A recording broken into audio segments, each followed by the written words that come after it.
attacks against the U.S. forces in Jordan in 5 days.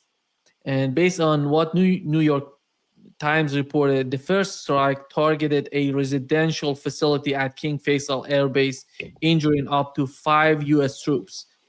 The second hit, an Eastern Jordanian base used, it was the eastern part of a Jordanian base used by U.S. Black Hawk helicopters, damaging a significant number of them. 2 days later, Iranian missiles struck Mafraq Salti Air Base in Azraq, injuring around 20 U.S. troops who rushed to take shelter in bunkers. A follow-up attack on Friday at the Mafraq Salti Air Base killed 2 U.S. service members, left 1 missing. The latest part is what reported in the CENTCOM, Right. and injured 4 others. You know what the 1 missing means? The missile just evaporated the guy. Yeah, he's vaporized. So, not going to come back. No. Looking at this report, Larry, finally they're admitting, it seems that there is another report on Wall Street Journal mentioning that Russia and China, maybe they're helping Iran because they're getting so accurately to the target. And it says that Iran has adopted to American missile defenses by using missiles that travel at extremely high speed and are capable of maneuvering during their final descent, according to Wall Street Journal. And it said officials have also expressed concern over Iran's improved strike accuracy, raising suspicions that it may be receiving targeting assistance from China and Russia. This is what was reported on Wall Street Journal. Yeah, it's called no shit analysis. Thank you, Captain Obvious. Oh, you think Russia and China providing that assistance? I think we talked yesterday briefly that the Beidou system, which China moved to, starting after its ships were stopped and disabled via GPS back in the 90s. They're now like the 3rd generation of it. The Russians have another system called Glasnost. Depending on who you talk to the Chinese, they say their system's better. Talk to the Russians, they say their system's better. But whether it's Russian or Chinese, the system can no longer be hacked by the United States. And during the 12-day war, the Iranians were still using the GPS, basically the U.S. GPS system. And the United States was able to spoof coordinates so that the missiles would think that they were flying to one location, and actually they were flying to a completely different location. And so their accuracy was way off. Now the accuracy is spot on. And that's because of Russian and Chinese and Russian assistance. It seems to me that they're using different type of missiles, Larry, because looking at the footage and the photos of those missiles, mostly old missiles, they again came out with the same sort of a strategy, depleting the air defense systems, then using the accurate ones. And those are mostly capable to hit the target within meters. Not, Right. I don't know. Yeah, this is my understanding is this, and the cooperation, I think it would be at highest levels right now between Iran, Russia, and China. Well, why are you surprised by that? I mean, you act like this is something new. I am surprised. Actually, to be honest, I'm so surprised.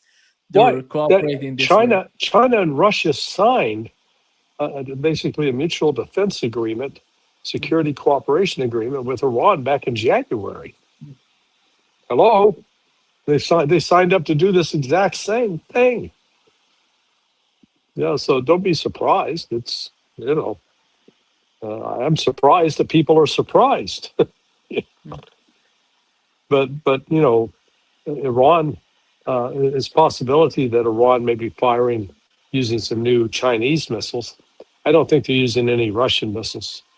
It just, Russia has plenty, doesn't need to send its missiles to Iran, and Russia's testing it on the battlefield in Ukraine. Whereas for China, they need some battlefield testing of their weapons. They got weapons, but they go out and they fire them off on a range, but they don't get to see, do they actually perform in combat conditions. Now they get to see. Yeah. It was reported on Channel 13 in Israel that the U.S. declares critical week as it prepares to expand the war. And the U.S. State Department has issued a worldwide, a worldwide caution notice due to heightened tensions in the Middle East, warning in each and everybody that goes to the Middle East, basically talking about that the escalation is coming. How far do they want to escalate, Larry? Because today we've learned from the side of Iran, and they said they're going to hit some important facilities in the UAE. And just before, just moments ago, the UAE Foreign Ministry expressed deep concern over the recent regional escalation, calling for an immediate halt to hostilities, de-escalation, and maximum restraint to prevent further violence in the region. It urged a swift return to negotiations and stressed the importance of safe and uninterrupted shipping through the Strait of Hormuz for the global economy. And it was the UAE also called for an end to attack on civilian infrastructure such as school, hospitals, desalination plants, and energy facilities, describing them as serious violations of international law. So they're so concerned in the UAE Right. because today Iran said they're going to hit their airport, they're going to hit Fujairah, and the other port that they have. These two ports that are so important, somehow out of the Strait of Hormuz. Right. Yeah. I mean, Iran's, again, I'm not, it's like common. Here's what Iran said it's going to do. Iran's doing what it said it's going to do. And then people act, oh my God, Iran did what it said it's going to do. They're not making idle threats. And we'll see how extensive the U.S. attack is tonight, because it should be starting right now.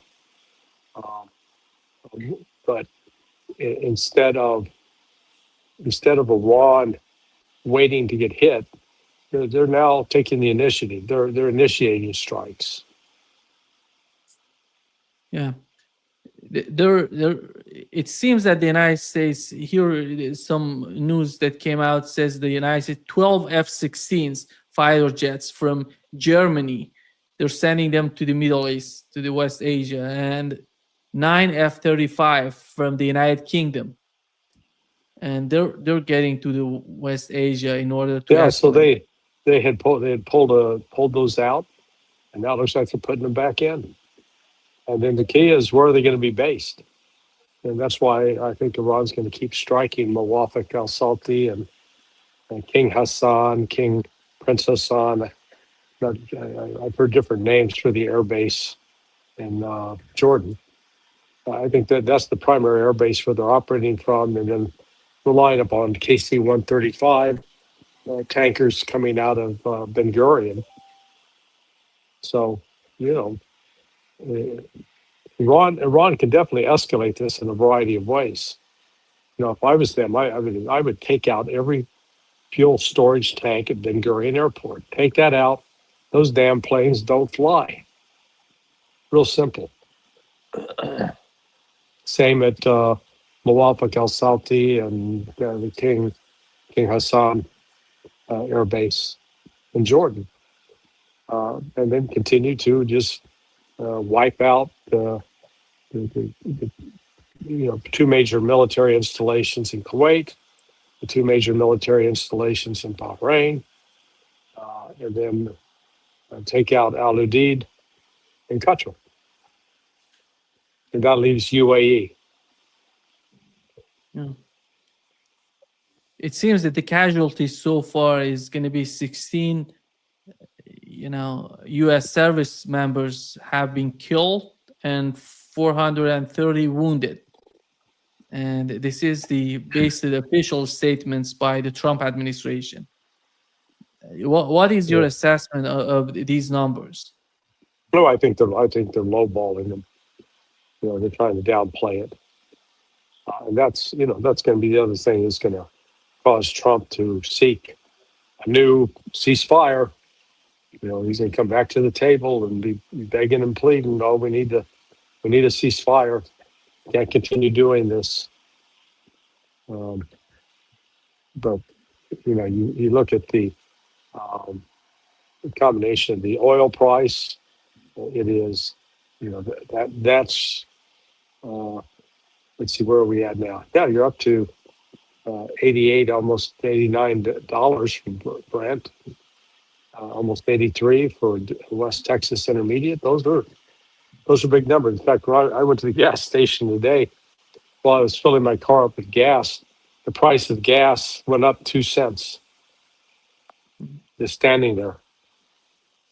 Last night, the whole region in the Iraqi Kurdistan was on fire. And it was the whole mountain was on fire. And there you see the secondary explosions happening. And it seems that they hit many of these depots in Iraqi Kurdistan, which basically are used by Kurdish people. I don't know if the United States has been using those depots to attack. Well, CIA has, I'm sure. I mean, it's primarily Kurdish, but it'd be CIA. It's going to be a covert operation, not overt, not hanging a U.S. flag out there. Yeah. The international oil companies in Iraqi Kurdistan have decided to pause production, effective immediately because of the escalation that is happening in the region. And they're saying that they're going to get somehow out of the region until everything gets back to normal. And these are American companies there. Which ones did they say? Chevron? It didn't mention the name of Exxon. It didn't mention it. Oh, okay. Yeah, I'm gonna check it here to find the name. But the escalation, Larry, when it comes to let's assume they're sending these F-16 and F-35 to the region, and then what would be the plan? It's gonna be all aerial bombardment of Iran. It's gonna be limited to the southern part of Iran, to the western part of Iran. But it depends on where the planes take off from. So, I think one of the reasons that you've seen the strikes confined largely to the south is that they were because the aircraft were from aircraft carriers. They weren't from Mafraq al-Salti. I mean, I'm sure there had been some combat aircraft in there, but I think the majority of the attacks were being carried out by carrier-based aircraft. The United States yesterday was trying to isolate the city of Bandar Abbas. They hit 7 yesterday and the day before. It was all about trying to destroy all this connection with this city, all around the city. But here is one of the footages that shows, because I know the geography of the region, it's impossible, quite impossible to isolate the city. Here is one of the videos here showing that bridge was hit here, and you see how they're using an alternative, sort of path. Well, it's not the rainy season right now in Iran, is it? No. Yeah. No, it's hot. It's too hot, and there is because the rain is not common in that part, in the southern part of Iran. It's too hot right now. It's summer, and there would be no rain. So they're not going to have any sort of problem anytime soon in the next 6 to 9 months. They're not going to have. So basically what they have been trying to do to disconnect, because the city is strategically important for the Strait of Hormuz, because this naval base is in Bandar Abbas, one of Right. the yeah. Then by ISIS, I don't know who's advocating for that, because it's amazing to me the way the geography, looking at the map, topography of the map, and you see in the city and around the city, you hit the targets. These bridges were built long time ago because of the rain, because of the rivers, but because so far the drought. You know that Iran is dealing with drought, and that's why you don't see any sort of water passing through or under these bridges. So there would be no problem for Iranians to use the alternative routes. Right. Then Yeah. Well, I said it's not like there's one critical electrical, military, economic node in Iran, or even 5 critical nodes. And if you take those out, Iran collapses. No, Iran's a big country. It's got redundancies. So it's not going to be that easy. It does not say this is not damaging to Iran. It is damaging. But Iran is causing, really, I think, as much damage and worse to the U.S. military forces that occupy these different bases. Do you think that the moment that the Trump administration says that let's look at what these countries are talking about, and UAE just said we're not gonna let's de-escalate. UAE, which is so close to Israel, but Israeli media today said they are preparing for war, for escalations, and even one of the the correspondents of They Israel, or they UAE? Israel. Okay. UAE wants to de-escalate. That's obvious with the statement just moments ago I read for you. But Israel is happy with the escalations. And to Channel 14, one of these reporters of Channel 14 said today he's so happy that there are casualties on the part of Americans, because that could lead to some sort of escalations on the battlefield between Iran and the United States. Going to lead to more U.S. casualties is what it's going to lead to. And, they'll have a choice to stay at those bases or vacate. And I believe ultimately they're going to start vacating. Maybe by next week after.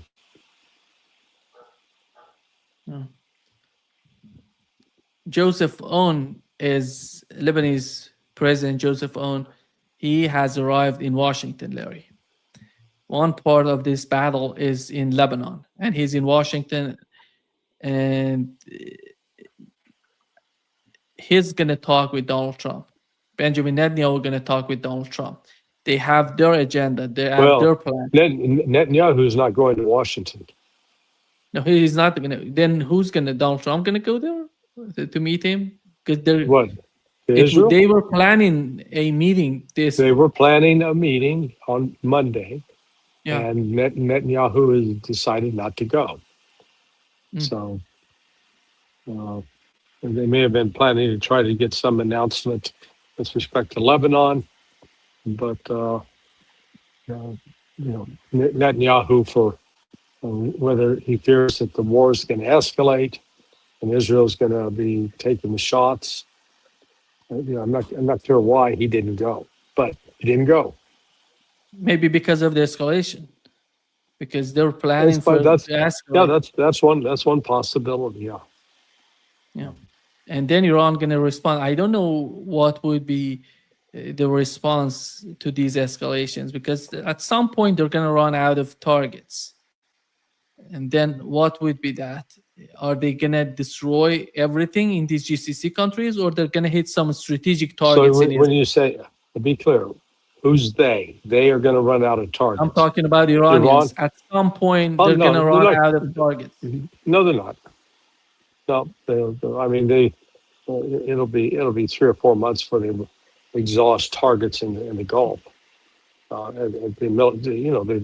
going to destroy every inch of those military bases, so they can't be inhabited again. So that, they'll just strike night after night after night.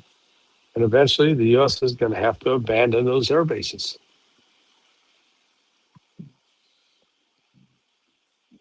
Joseph On is going to meet with Secretary Rubio on tomorrow. He's going to talk with Rubio tomorrow, and on Tuesday he's going to meet with Donald Trump. And So he's meeting with Rubio on Sunday. tomorrow. Tomorrow's Sunday. Sunday. And on Tuesday, the day, on Tuesday he's going to meet with Donald Trump. What is he seeking for? I don't know what is the cable. How Well, he's got promises and assurances from the United States for protection. And then one assess, okay, where is it? Where did the U.S. promise them Patriot missiles? Did they promise them additional military support to take on Hezbollah?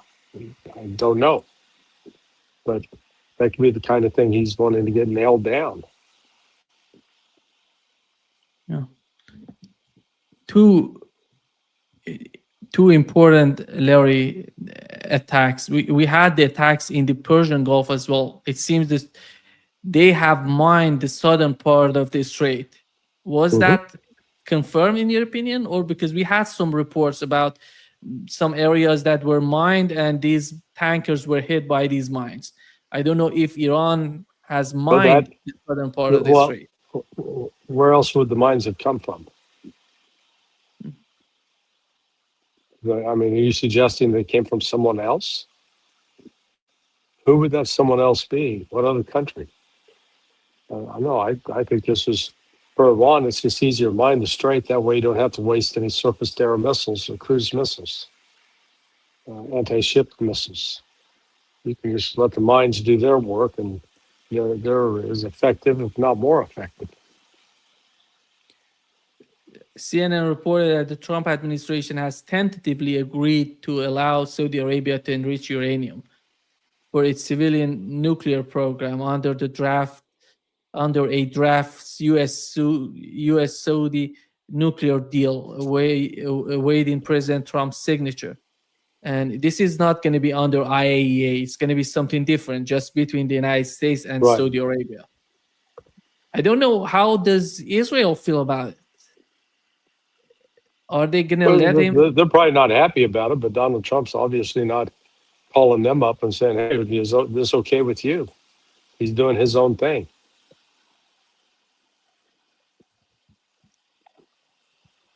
Is that it's the civilian? What do they want to produce? It's about the energy. It's about power. They're gonna. I'm not that familiar with the Saudi nuclear program. Yeah, because they don't have it. They're not that advanced when it comes to the nuclear program. Yeah, do they have a nuclear power plant? I don't know. I know nothing about the nuclear program of Saudi Arabia. It seems that the United States wants to start that, as the case, for example, the case that Iran has in the southern part, in the city of Bushehr, which was started by Russians, 40 years ago, something like more than 40 years ago. I assume that they're going to start the same thing in Saudi Arabia together with the United States. So the Saudis don't have any operational nuclear power plants. So how are they going to do enriched uranium? It's going to be all from scratch, and because they don't have anything right now. Well, so they're going to have to. They got plans apparently to build a facility, but that's not going to be ready for 2 years at least. So this is just what I call blue sky. It's a plan. It's going to happen, but it may never happen. And when they're talking about, because whenever we're talking about the Iranian nuclear program, and Iran may produce nuclear weapons, it says if Iran does that, then Saudi Arabia and Turkey want to do the same. But you have to have the knowledge It's not just going to be overnight to go after that and Well, to find. right. But that's where your scientists become export. Uh, you know, Iran can send them to Turkey, maybe both as a way to build trust and to build an obligation, a debt.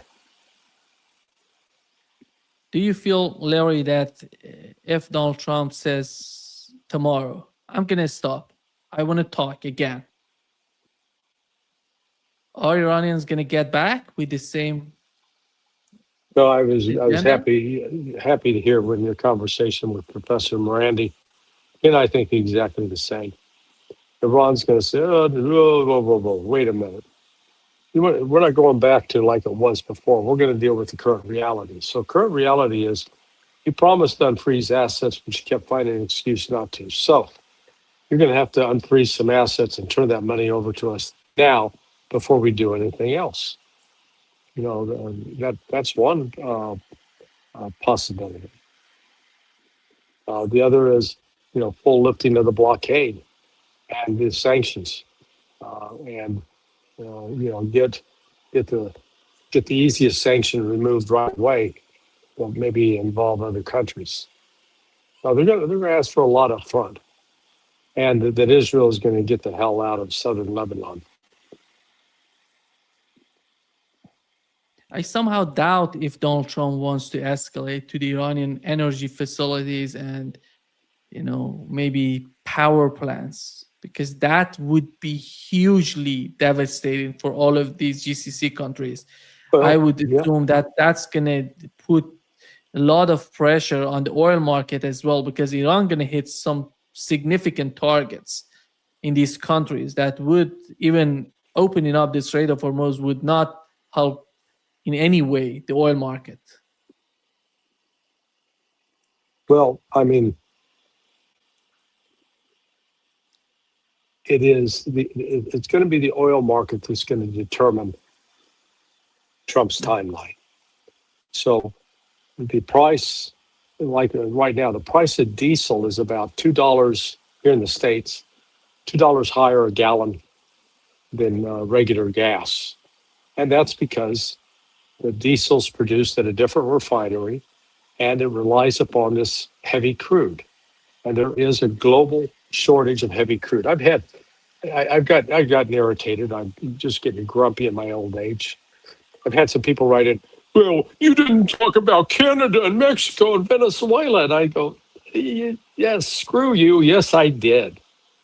And if you listened, folks, I've explained Canada, Mexico, and Venezuela cannot make up the gap. Okay?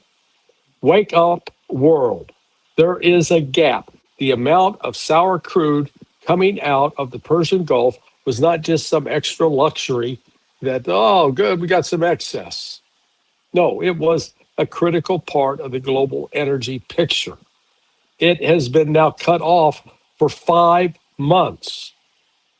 Really, okay, let's say 3.5 months, because the tankers that were filled and left the Gulf on the 28th and got out, 28th of February and got out, they reached their destinations all floated. Okay, but at that point, in early April, the shortage started.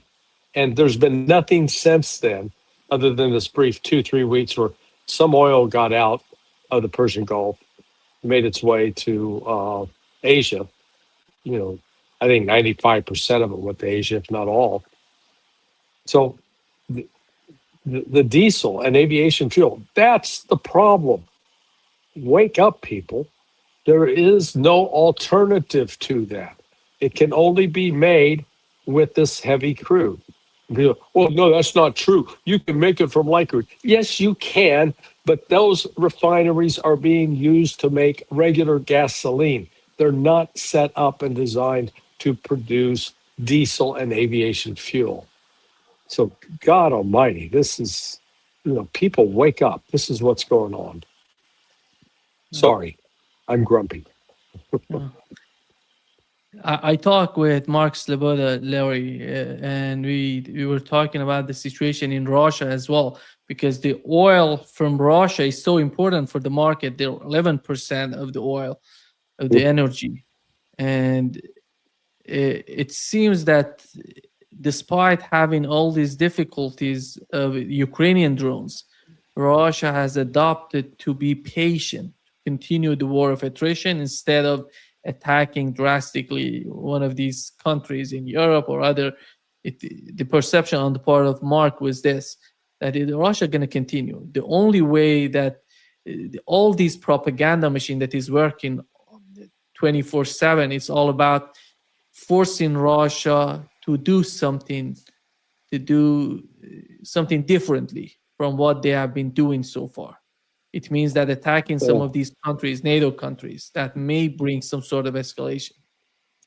Yeah, did you see Stanislav Kripivnik, Stas? He posted a video. So he's driving around Moscow, and then he drives around some other parts of Russia. And he said, "Oh my God, here, look at all these cars that are abandoned. They ran out of gas. Look at all the lines at the gas stations." And meanwhile, he's videoing it real time, and there's no lines, there's no abandoned cars. There's a traffic jam because everybody, we're going like rush hour going the one way. I mean, it was just he was being sarcastic. That if you read the Western press, you come away with the impression, oh my God, Russia is in serious problems. They're losing. They're out of energy. They don't have enough gas. They're having to import. They're at the end of the rope, and it's not true. In fact, what Russia has done over the course of the last now 2 weeks, they have stepped up their attacks on all possible, both fabrication, industrial facilities that in any way could be involved with drones. They're attacking warehouses where those drones are stored. They're attacking operation centers that operate and try to direct those drones out. They've shut down. They basically closed Odessa port. For the last previous 4 years, going back to 2022, when the war started, and Alexander Mikuris did a great job of discussing this the other day. I'd encourage folks to go listen to him at the Duran. Pointed out that the UN and other countries came begging the Russians, please don't interfere with the exports of grain out of Ukraine. And Russia said, oh, okay, we'll leave them alone, provided they leave us alone. Well, Ukraine didn't leave them alone. They started attacking, and they've been attacking U.S. grain ships and others over the last 4 years. And so Russia has now reached a stage where they said, Niet, no more. This is done. We're not doing that anymore. So they're hitting any ship that's inbound to Odessa, it's getting hit. Any ones that are there in port, they're getting hit. And ships with the insurance are going to say, whoop, war zone, we're not going to go there. So effectively, Russia's going to shut down Odessa and Nikolaev. And when those are shut down, that's going to be another dagger in the heart of Ukraine's economy. How do you find, Laurie, the current situation with the air defenses in Jordan, for example? It's one of the most important ones because I think... What? Wait. What air defenses? Patriot system, if I'm not mistaken, PAC-3 is in Jordan. I return to my question. What air defenses? Okay, you can see the videos. There are 4 missiles fired up. Actually, 6 missiles on this one video. I don't know if those are PAC-3s or Roman candles or what, but they all fly happily off and do nothing. And then in come 2 missiles. Boom, boom. They have no air defense. The Patriot system has been exhausted. If there are a few hundred left, they've got a few hundred left, and those will be quickly exhausted because, as we saw in that video, they fired at least 4 to 6 of these missiles. If those are PAC-3s, well, they're done, and they didn't do a thing to stop of the inbound missiles. So that's why I'm saying, you talk about air defense. What air defense? They have no air defense. That's why Iran is pounding the two main air bases in Jordan. Yesterday in Iraqi Kurdistan, they were using CRAM air defenses. CRAM is, it said, an American air defense. It's just trying It's to just hit. it's just a bunch of it's a high speed, high volume bullets being fired that try to intercept. And that failed too. Okay. Yeah, I had a footage of that. I wanted to show it here, but uh, let me just see if this is the footage. Now this shows the secondary, explosions in the Iraqi Kurdistan, but you see the CRAM air defense system is trying to hit the. It's not a missile; it's a drone going to the target. It even misses the drone. The drone goes and hit the target behind the air defense system. Some targets, it was a base or something of that sort, which was hit. Yeah. I mean, they said, "Oh, look, all the what are here? Oh, Kuwait's air defense system is shooting down all the missiles." Oh, please. We saw the other night 2 drones got through. So if their air defense system is if they had any kind of competent air defense system, it should have shot down the drones. They're not like hypersonic missiles. So no, you've got the 2 air bases in Jordan. Mawafaq al-Salti, also the Mawafaq Salti Air Base, also known as King Abdullah, and the Prince Hassan Air Base, or Mafraq. So those are going. I think they're going to get hammered again tonight. And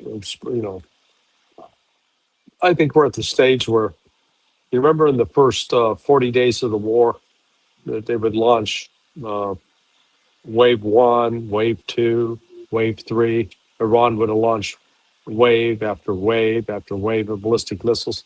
That's what they're going to be doing.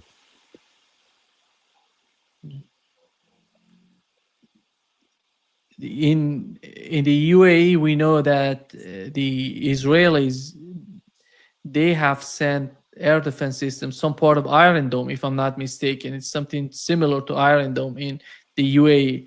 How do you compare the capabilities of the Iron Dome comparing to the Patriot system that they have in Jordan? Well, I'll let you answer the question. During the first 42 days, when Israel was getting shellacked with these ballistic missiles, 2/3 of the air defense missiles that were fired were U.S. PAC-3 and THAADs. Only 1/3 were Iron Dome and David Sling. They're even less competent than Patriot. Yeah, the Israelis and U.S. air defense systems are crap. How Larry, they have something like 4 THAAD system, if I'm not mistaken, in the region, and all of them, it seems, are located in Israel. None of them is out of Israel in one of these GCC countries, because before the war started, they had something like 9 THAAD systems, and during the war. Yeah, but don't focus on the number of launchers. Focus on the number of missiles, and that's the key. It's like the total number. I wrote about this extensively 4 months ago, and you can read it at sonar21.com, where I went through the numbers. As of 3-4 months ago. So what the United States started off with at 4 years ago was 6,000 total PAC-3s, and then the number that were used in Ukraine, at least 1,000 of those got used up, and there were another 1,000, 2,000 that were sent to other countries.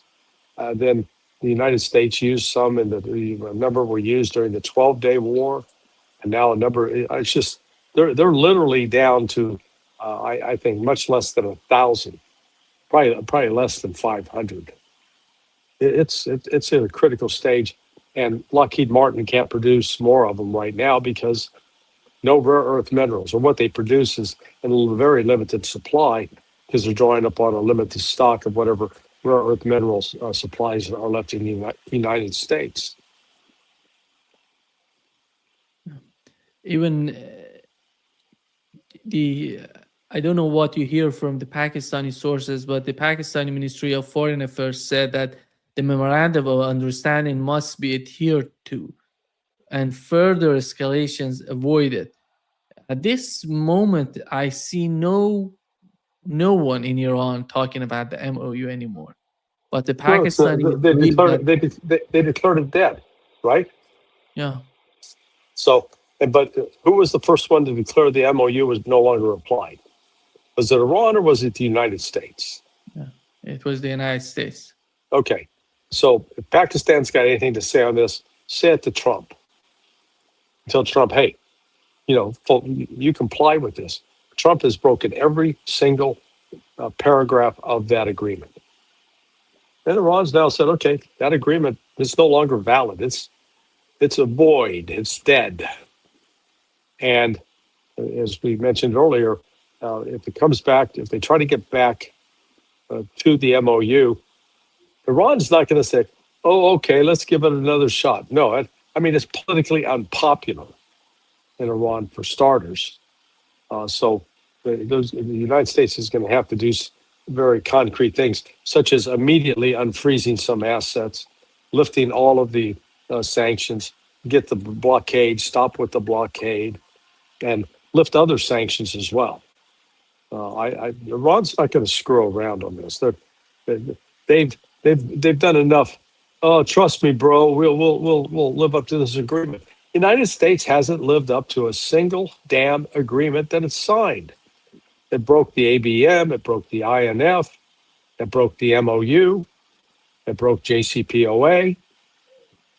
Give me one agreement that the United States has signed on to and held up its end of it. I can't think of one. Larry, what has happened with that base in Syria? Iran attacked a base in Syria. They said that the American special forces are there or were there. Yeah, forget about Al Tanf. Yeah. Forget about it. That's not an important base anymore. That's not a key base. Hasn't been since U.S. Started pulling its forces out of Syria after we got al-Shara in power. So hitting that is, that's on the feel-good list, but it's not as tactically or strategically important. I think Iran, if they're hitting it with missiles, they're wasting missiles and drones. It seems to me that they wanted to send some sort of message or some sort of warning, because if there is nobody there,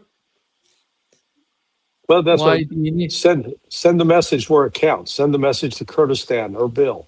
That's what Iran's doing. Or maybe Send to the message. Al-Jolani.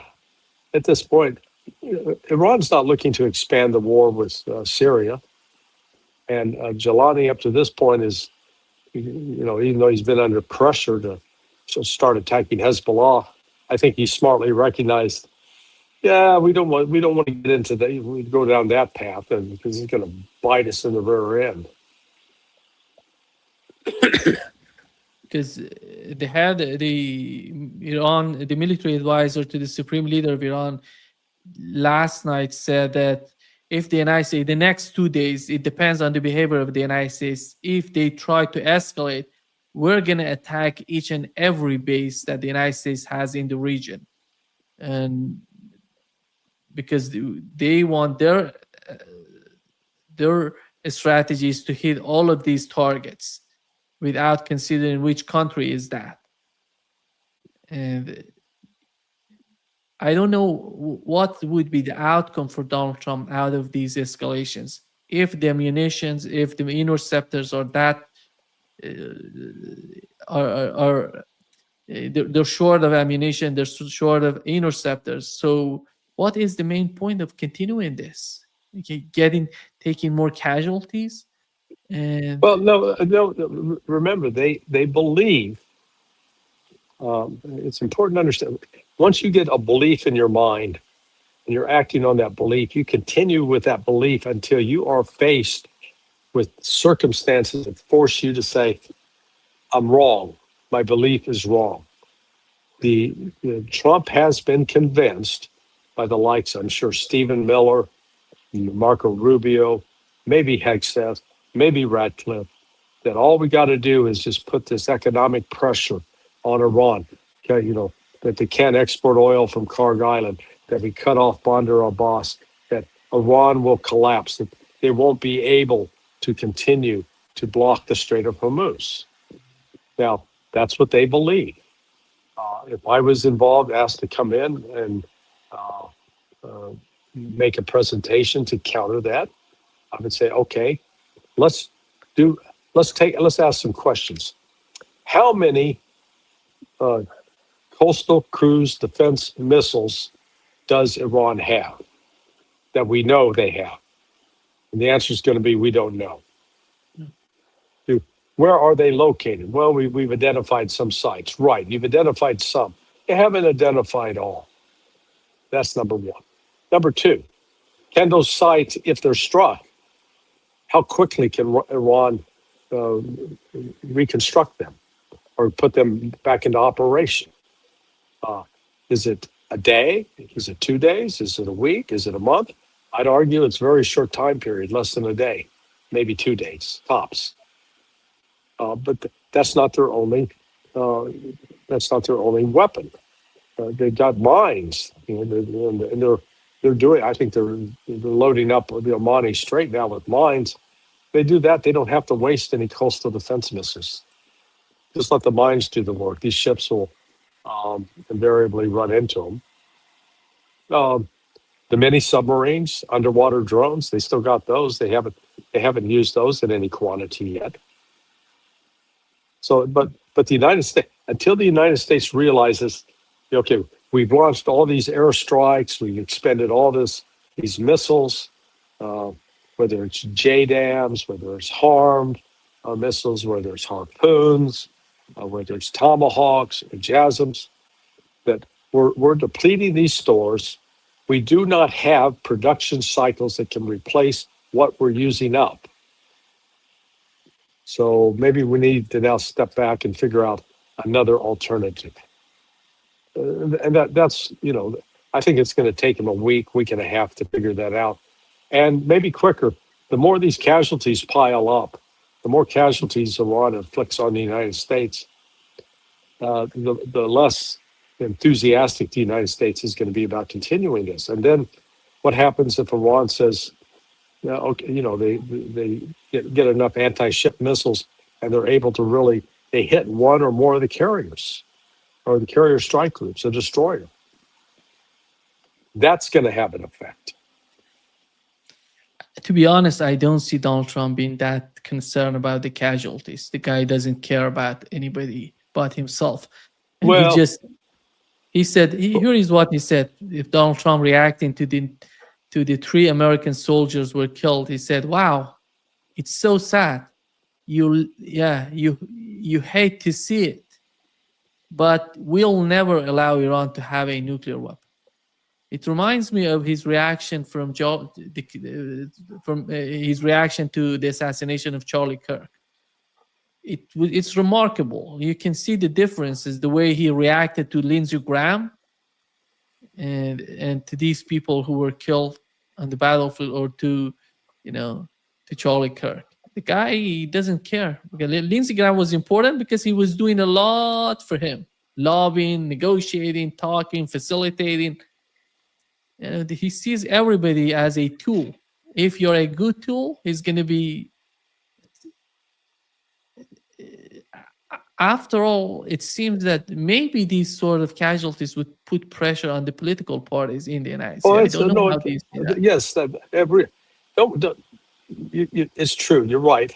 Trump's a narcissist. He doesn't really care about anybody else, but he He cares about himself. And the deaths of these Americans are going to create political pressure that will make Americans hate him more. And he doesn't like to be hated. It does apply pressure, not because he gives, he gives two rats' asses for the dead Americans, but it's not. This war is not rallying. You're not seeing the American people rise up and go, "Damn those Iranians! We're going to show them." That's not happening. At least it hasn't happened so far. A reporter asked him, "What do you have to say about these killed service members?" He said, Donald Trump responding, "Well, it happens. It's just one of those things." See how much he's concerned about what's going on. Okay. Sorry, I'm so grumpy, but no, you're not grumpy. Thank you, Larry. All right, my Great friend. Pleasure as always. Are we doing this again tomorrow? Tomorrow, the same time. Same time, same bat station. Okay. Yeah, exactly. All right, we'll talk. People, let me say something, Larry. Somehow our audience feel that you're grumpy, but they don't know you and me because we have been together hours and hours and days and months and years, and so we know each other. We don't have any sort of problem with each other. And oh no, I want to just clarify that for our audience.